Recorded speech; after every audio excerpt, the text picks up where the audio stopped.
بسم اللہ الرحمن الرحیم الحمد للہ رب العالمین والصلاة والسلام علی سید الانبیاء والمرسلین وعلی آلہ واصحابہ اجمعین ومن تبعہم بإحسان الى یوم الدین اما بعد اعوذ باللہ من الشیطان الرجیم بسم اللہ الرحمن الرحیم ولا تقولوا لمن يقتل في سبيل الله اموات بل احیاء ولكن لا تشعرون صدق اللہ مولانا العظیم اللہم صل علی سیدنا محمد وعلی آل سیدنا محمد وبارک وسلم اللہم صل علی سیدنا محمد وعلی آل سیدنا محمد وبارک وسلم اللہم صل علی سیدنا محمد وعلی آل سیدنا محمد وبارک وسلم۔ قابل احترام بزرگوں اور عزیز بھائیوں، اللہ تبارک و تعالیٰ سے دعا ہے کہ اللہ تبارک و تعالیٰ ہمارے اس جلدی سے جمعہ کی نماز پڑھنے کے لیے آنے کو قبول فرمائے، ہماری عبادتوں کو قبول فرمائے، اللہ کے لیے ہماری ان کوششوں کو قبول فرمائے اور ہمارے یہ بات کے کہنے اور سننے کو قبول فرمائے اور اخلاص کے ساتھ ہر دین کے عمل کے کرنے کو اللہ تبارک و تعالی ہمیں توفیق عطا فرمائے۔ محترم بزرگوں اور عزیز بھائیوں، اللہ تبارک و تعالی نے ہمیں جو اسلام دیا ہے، جو مذہب دیا ہے، جس کو ہم اسلام کہتے ہیں اور اس کے ماننے والوں کو مسلمان کہتے ہیں، یہ دین جو ہم تک پہنچا ہے، بڑی قربانیاں اس کے پیچھے دی گئی ہے۔ اس اسلام کے باغیچے کو ہرا بھرا کرنے کے لیے کتنے معزز صحابہ کرام اور کتنے اللہ کے قریب لوگوں کے قربانیاں لگی ہیں اور ان کا خون جو ہے اس باغیچے کو ہرا بھرا کرنے کے لیے بہایا گیا ہے۔ گزشتہ 2 جمعہ سے ہم سنتے آ رہے ہیں کربلا کا واقعہ، حضرت حسین رضی اللہ تعالیٰ عنہ کا۔ اسی طریقے سے بہت سارے صحابہ کرام رضوان اللہ علیہم اجمعین ہیں جنہوں نے اپنی شہادت کو اس اسلام کے خاطر پیش کیا،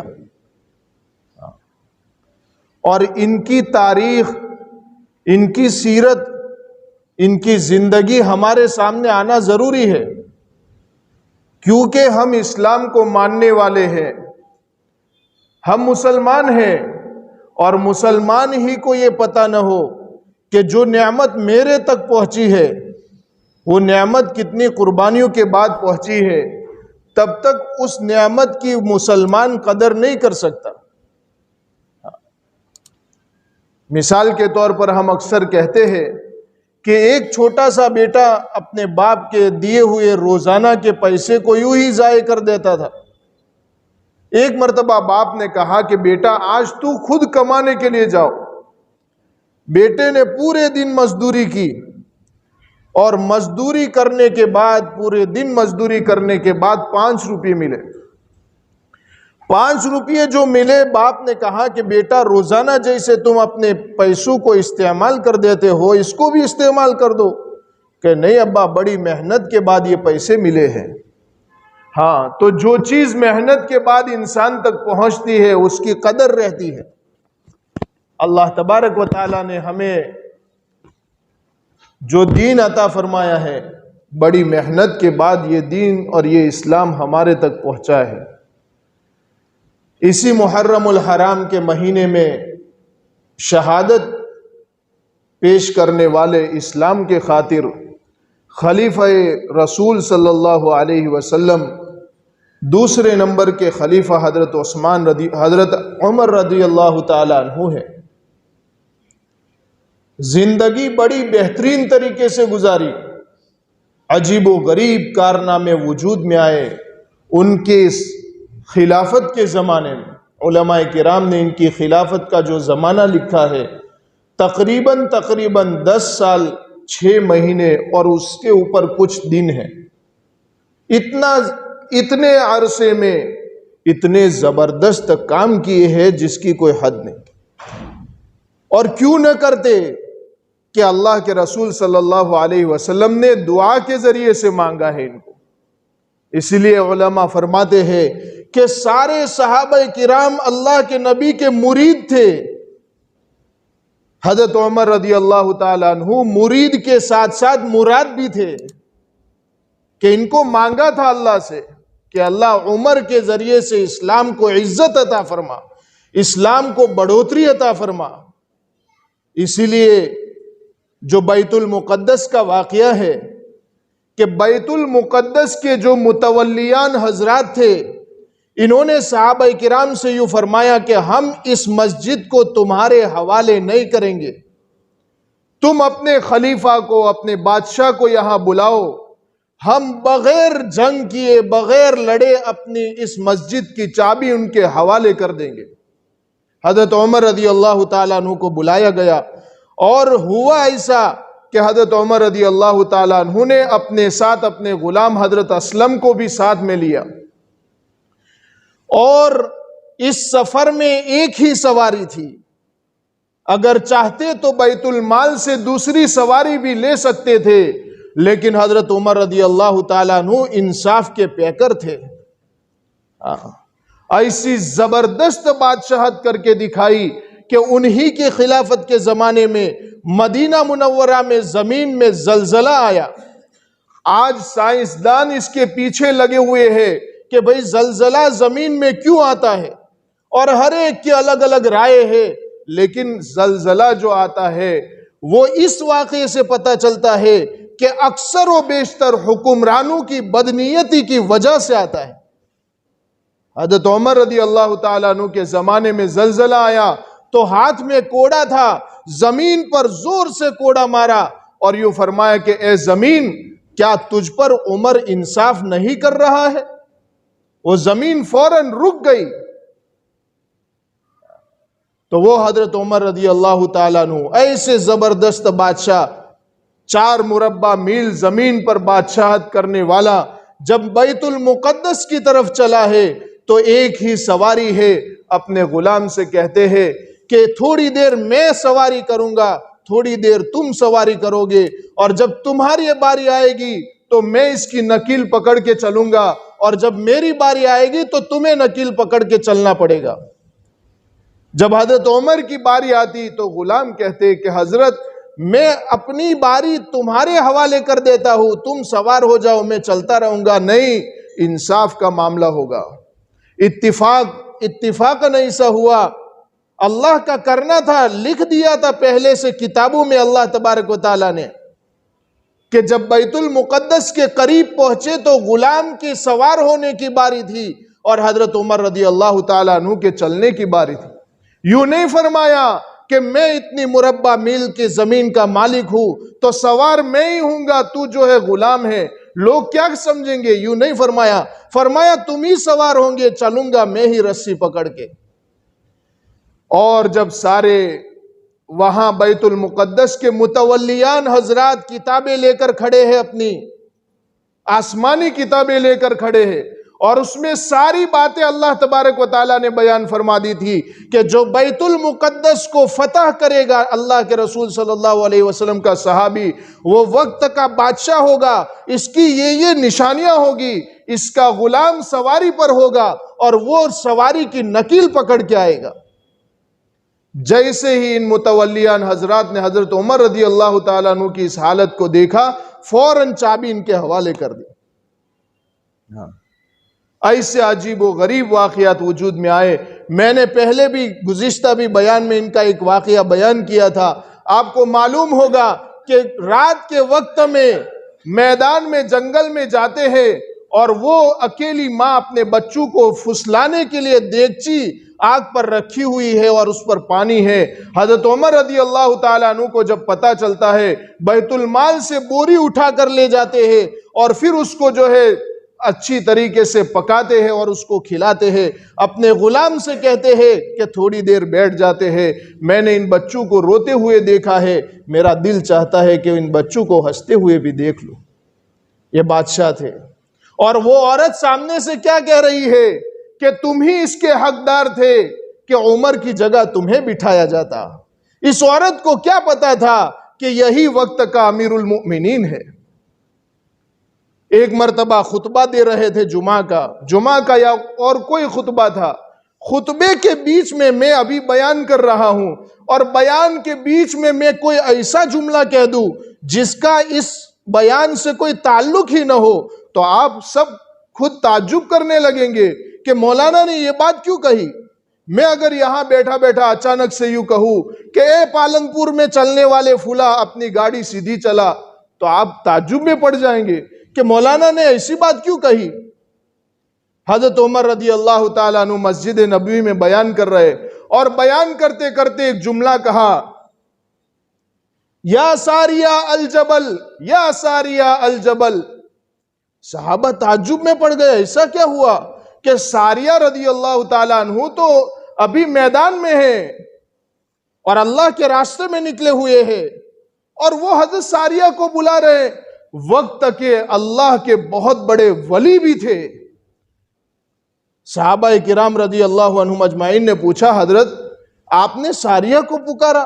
فرمایا، بس اللہ کا میرے اوپر ایسا احسان ہوا کہ یہاں سے جہاں ساریہ ہے، ایران کی قادسیہ کی جنگ جو ہے تقریباً مدینہ سے 2000 یا 2200 کلومیٹر دور ہے، کہ یہ فاصلہ اللہ نے ختم کر دیا، اور میں نے دیکھا کہ پہاڑ کے پیچھے سے ان پر کوئی حملہ کرنے جا رہا ہے، تو میں نے فوراً ان کو پکارا۔ صحابہ نے یہ تاریخ لکھ دی، یہ وقت لکھ دیا۔ جب حضرت ساریہ واپس آئے تو پوچھا کہ اس تاریخ میں اس وقت میں آپ کیا کر رہے تھے؟ کہ دشمن پہاڑ کے پیچھے سے ہم پر حملہ کرنے والا ہی تھا کہ حضرت عمر کی آواز ہمارے کانوں میں پڑی اور ہم سنبھل گئے اور ہم اس کو جیت گئے۔ دوستو اور عزیز بزرگوں، یہ زندگی تھی۔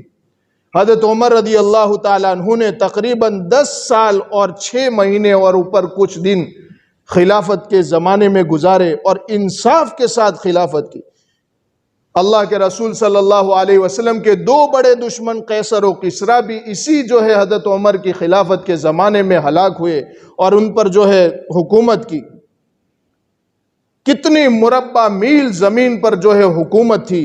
آخری حج تھا زندگی کا آخری حج تھا سن ہجری 23 میں، سن ہجری 24 محرم الحرام کی پہلی تاریخ میں شہادت ہوئی ہے۔ سن ہجری 23 میں آخری حج تھا۔ حج کر کے جب واپس لوٹ رہے تھے تو ایک میدان میں قیام کیا صحابہ کے ساتھ، اور رات کے وقت آسمان کی طرف دیکھ رہے تھے، چاند ستاروں کو دیکھ رہے تھے، چاند کے ڈھلنے کا اور چاند کے نکلنے کا سارا جو ہے منظر دیکھا کہ ابھی تھوڑی دیر میں چاند نکلا، اور کچھ رات گئی تو چاند آہستہ آہستہ کمزور ہوا، اور جب رات کا اکثر حصہ نکل گیا تو آہستہ آہستہ چاند ڈوب گیا۔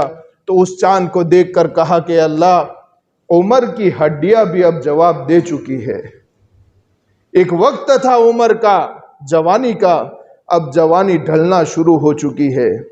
اے اللہ، تو اب مجھے اپنے پاس بلا لیجیے۔ میں پیارے آقا صلی اللہ علیہ وسلم سے زیادہ عمر نہیں چاہتا۔ اور یہ فرمایا، دعا مانگتے مانگتے فرمایا، اے اللہ، میں شہادت کی موت چاہتا ہوں، میں شہادت کی موت چاہتا ہوں، اور اے اللہ، میں مدینے کی موت چاہتا ہوں۔ صحابہ کرام تعجب میں پڑ گئے کہ شہادت بھی چاہیے اور مدینے کی زمین بھی چاہیے، یہ کیسے ہو سکتا ہے؟ مدینہ تو بالکل جو ہے امن کی جگہ ہے۔ لیکن اللہ نے اس دعا کو قبول کیا۔ 27 ذی الحجہ کو کتابوں میں لکھا ہے فجر کی نماز پڑھانے کے لیے، واقعات اور بھی ہے لیکن وقت بہت کم ہے، میں نہیں بتا سکتا۔ جو آدمی تھا حضرت عمر رضی اللہ تعالیٰ عنہ پر حملہ کرنے والا، اس کا نام ابو لولو تھا، اور وہ مجوسی تھا، آگ کا پجاری تھا، جاسوس تھا، حقیقت میں وہ جاسوس تھا، اور اس نے حضرت عمر بڑا کاریگر تھا، بہت بڑا کاریگر تھا. حضرت عمر رضی اللہ تعالیٰ عنہ نے اسے ایک دن یوں فرمایا تھا کہ مجھے ایک چکی چاہیے، تم بنا کر دو گے؟ تو اس نے یوں کہا کہ اے عمر، میں تمہیں ایسی زبردست چکی بنا کر دوں گا کہ اس کی جو ہے آواز مشرق و مغرب میں گونجے گی. صحابہ بھی ساتھ میں تھے. صحابہ نے فرمایا حضرت اس کی باتوں میں کچھ الگ انداز لگ رہا ہے. حضرت عمر نے فرمایا اس نے مجھے قتل کرنے کی دھمکی دی ہے. صحابہ نے فرمایا تو اس کو پکڑ لے کہ نہیں، اس نے جرم کہاں کیا ہے. انصاف کے پیکر تھے. محرم 27 ذی الحجہ کا دن ہے. فجر کی نماز پڑھانے کے لیے جب کھڑے ہوئے، صحابہ کی نمازیں بھی نمازیں تھی. اللہ اکبر کہہ کر جب نیت باندھی، یہ ابو لولو پیچھے سے آیا اور 5 سے 6 جو ہے وار کیے، اور وہ خنجر کے اوپر زہر لگا ہوا تھا. اتنے خطرناک وار تھے کہ حضرت عمر جیسا شیر بھی اس وار کو برداشت نہیں کر سکا، اور قرات پڑھنے کی نوبت بھی نہ آئی. لیکن میرے دوستو، اس حال میں بھی نماز کی یہ قیمت تھی ان کے سامنے کہ حضرت عبد الرحمن ابن عوف پیچھے کھڑے ہیں. ان کا ہاتھ پکڑ کے آگے کر دیا امامت کی جگہ.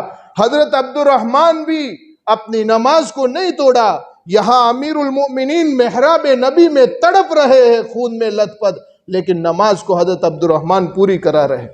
اور اس واقعے کو انجام دے کر یہ پیغام دیا کہ نہ مسجد میں، نہ مندر میں، نہ بیت اللہ کے سائے میں نماز عشق ادا ہوتی ہے، تلواروں کے سائے میں. ہاں، یہ پیغام دیا امت کو کہ کوئی بھی حال آ جائے نماز نہیں چھوڑی جا سکتی. حضرت عمر رضی اللہ تعالیٰ عنہ کو، بس یہ واقعہ ختم کر رہا ہوں، حضرت عمر رضی اللہ تعالیٰ عنہ کو ان کے گھر پر لے جایا گیا. حضرت عمر کے بیٹے انہیں بار بار کہہ رہے عبداللہ ابن عمر کہ ابا جان نماز قضا ہو جائے گی، نماز قضا ہو جائے گی. 10 مرتبہ تقریباً کہا ہوگا، اور حضرت عمر نے 3 سے 4 مرتبہ تیمم کیا لیکن نماز نہ پڑھ سکے. اور باقی آگے کے واقعات تو ہم سن رہے ہیں. اخیر میں جب پہلی محرم الحرام کا دن تھا تو حضرت ابن عمر اپنے بیٹے سے کہا، بیٹے جاؤ حضرت عائشہ صدیقہ رضی اللہ تعالی عنہا کے پاس جا کر پوچھو کہ میرے ابا عمر اللہ کے رسول کے پاس دفن ہونا چاہتے ہیں. کافی ساری وصیتیں کی اور یہ آخری بات تھی. جب اجازت لے کر واپس آئے، حضرت عائشہ رضی اللہ تعالی عنہا نے فرمایا کہ یہ جگہ تو میں نے اپنے لیے رکھی تھی لیکن میں عمر کے لیے چھوڑ دیتی ہوں. جب اجازت لے کر واپس آئے تو کیا انصاف تھا زندگی میں. اپنے بیٹے سے فرمایا، بیٹا کہیں ایسا نہ ہو کہ حضرت عائشہ میری حیاتی میں میرے شرم میں اجازت دے دی ہو، جب میری موت ہو جائے تو دوبارہ پوچھنا. اور پھر جو ہے اپنے بیٹے سے کہا کہ بیٹا میرے سر کے نیچے جو تکیہ رکھا ہوا ہے اس کو ہٹا دو. اس کو ہٹایا اور اپنا سر زمین پر رکھا اور آسمان کی طرف دیکھتے ہوئے کہا کہ اللہ، میں نے تیرے نبی کے ہاتھ پر بیعت کی تھی اور میں نے ایک عہد لیا تھا کہ میں ایسی زندگی گزاروں گا، اور میں نے پوری کوشش کی اس طریقے سے زندگی گزارنے کی. اے اللہ، اگر تو نے میری زندگی میں کوئی غلطیاں پائی ہو تو مجھے معاف کر دینا. یہ آخری جملے تھے. صحابہ نے فرمایا، عمر رضی اللہ تعالیٰ عنہ امیر المومنین، آپ کی زندگی تو بہت اعلیٰ تھی. فرمایا یہ میرے اللہ کا معاملہ ہے، اور کلمہ پڑھتے ہوئے اللہ کے حوالے ہو گئے. میرے دوست اور عزیز بزرگوں، یہ اسلام کے خاطر ہونے والی شہادتیں ہمیں پیغام دیتی ہے کہ اسلام یوں ہی ہمارے پاس نہیں پہنچا. اس کی قدر کرو. اگر قدر نہیں کریں گے تو یہ اسلام ہماری زندگیوں سے نکل جائے گا. یہ اللہ کے جو احکام ہے، خاص طور پر نمازیں، اس کی بھی اہتمام کرو. صرف جمعہ کی نماز ہم پر فرض نہیں ہے، 5 نمازیں فرض ہے پورے ہفتے، اس لیے ہر نماز کی پابندی کرو. اسلام کی قدر کرو کہ ہم اس اسلام کی قدر کریں گے جو اللہ تبارک و تعالیٰ نے اتنی جو ہے قربانیوں کے بعد ہمیں پہنچایا ہے. اللہ تبارک و تعالیٰ کی سے دعا ہے کہ اللہ تبارک و تعالیٰ مجھے بھی اور آپ کو ہمیں جو نعمت اللہ تبارک و تعالیٰ نے عطا فرمائی ہے اس کی قدر کرنے کی توفیق عطا فرمائے. اللہم صلی علی سیدنا محمد وعلی آل سیدنا محمد وبارک وسلم تسلیما. یا رب لک الحمد کما ینبغی لجلال وجہک وعظیم سلطانک. سبحان ربی العلی الاعلی الوہاب. سبحان اللہ وبحمدہ عدد خلقہ ورضا نفسہ وزنۃ عرشہ ومداد کلماتہ. ربنا آتنا فی الدنیا حسنۃ وفی الآخرۃ حسنۃ وقنا عذاب النار. اے اللہ تو ہمارے گناہوں کو معاف فرما دے. اے اللہ ہمارے بیماروں کو شفا عطا فرما. ہمارے بیماروں کو شفا عطا فرما. مصیبت زدہ لوگوں کو مصیبت سے آزاد فرما. اے اللہ جو بغیر قصور کے جیلوں میں بند ہیں انہیں آزادی اور رہائی کے اسباب مہیا فرما. اے اللہ مقروضین کے قرض کی ادائیگی کی جیب سے شکل صورتیں پیدا فرما. اے اللہ ہمارے ملک میں جگہ جگہ پر بے امنی ہے. اے اللہ بے امنی ہے جس سے سارے لوگ پریشان حال ہے. اے اللہ اس بے امنی کو ختم فرما. اس بے امنی کو ختم فرما. امن و امان اے اللہ بھائی چارگی محبت آپس میں پیدا فرما. اے اللہ جو ایسے لوگ ہیں جو بے امن اے اللہ امن کو ختم کرنا چاہتے ہیں اے اللہ اگر انہیں اے اللہ ہدایت مقدر ہے تو انہیں ہدایت عطا فرما ورنہ انہیں اس زمین سے ختم فرما دے. اے اللہ ان کے سامنے ہم اے اللہ ان حالات سے ہم بچ سکے اس کے لیے ہمارے اعمال بھی درست ہونا ضروری ہے. اس لیے ہمیں اپنے اعمال کو درست کرنے کی توفیق بھی عطا فرما دے. ہمارے اعمالوں کو درست کرنے کی توفیق بھی عطا فرما دے. اے اللہ بہت کچھ مانگنا ہے. اے اللہ دنیاوی اعتبار سے بھی اور اخروی اعتبار سے بھی ہمارے لیے جو بہتر چیزیں ہو ہمیں عطا فرما. اے اللہ جو بہتر چیزیں ہو عطا فرما. اے اللہ پیارے آقا صلی اللہ علیہ وسلم نے اس امت کے لیے جو بھی خیر کے لائن کی دعائیں مانگی ہیں ان میں ہمارا حصہ عطا فرما اور جن شرور سے پناہ چاہیے ہمیں پناہ عطا فرما. پیارے آقا صلی اللہ علیہ وسلم کے صدقہ طفیل میں ہماری دعا قبول فرما. ربنا تقبل منا انک انت السمیع العلیم وتب علینا انک انت التواب الرحیم. وصلی اللہ تبارک و تعالی علیہ وسلم والحمد للہ رب العالمین.